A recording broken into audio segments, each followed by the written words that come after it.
కుర్చీలు కొంటారా? కొంటామండి. ఎంత ఎక్కడే కుర్చీలు? 2400 జత 1200 సార్. జత 1200 2 కుర్చీలు సార్ 1200.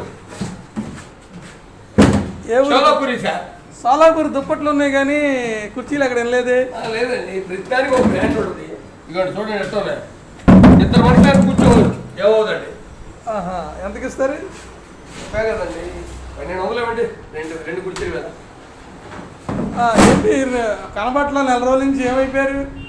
ఎక్కడ ఉంటే అక్కడ వెళ్ళిపోవాలి కదా సార్ వ్యాపారం అండి. సరే ఎంత ఇమ్మంటారు? చెప్పాక 1200 మరి 2 కుర్చీలు. 2 కావాలో 4 కావాలి మీకు? ఏ మిగిలిన అన్ని కుర్చీలు అమ్మేసి 4 1200 ఇద్దామండి. 1200 అంటే గిట్టదు సార్. అది మీకేనే. ఈ మాట వద్దు నా మాట వద్దు కానీ 1600 ఇవ్వండి. అదే 1200 అయితే ఇక్కడ పెట్టేయండి. కాదులేండి మరి అంత దారుణం కడితే సార్. ఇప్పుడు 4000 రూపాయలు బ్యాటరీ 500 ఇస్తారా మీరు ఎవరిగా? సరేనండి, మీ ఇష్టం. అది చూసి చెప్పండి. ఇంకో మాట వెళ్ళిపోతున్నా. ఇప్పుడు బరువు తగ్గుద్ది. ఫైనల్గా 4 ఉండాలని మీకు ఇస్తున్నా. కరెక్టేనండి. ఇదిగో నా దగ్గర ఉన్నాయిగా.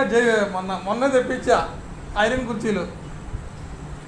ఇస్తారా వెళ్ళిపోరా? ఇష్టం, ఏదో వచ్చామని పిలిచా. ఎంత ఇస్తున్నారు? 1200. అరే మీ మాట వద్దు నా మాట వద్దు కానీ 1400 ఉంటానండి. తీసిరండి. ఇక్కడ పెట్టేయండి కుర్చీలు. బాగుంటాయా?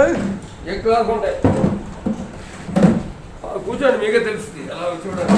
ఒక్కొక్క కుర్చీ వేసుకోవాలన్నా ఇద్దరు కూర్చోండి ఏమవాలి. సరే ఇదిగోండి డబ్బులు. మొత్తం 1200 లెక్కేసుకోండి. ఓకే ఎలా మరి? వెళ్ళండి.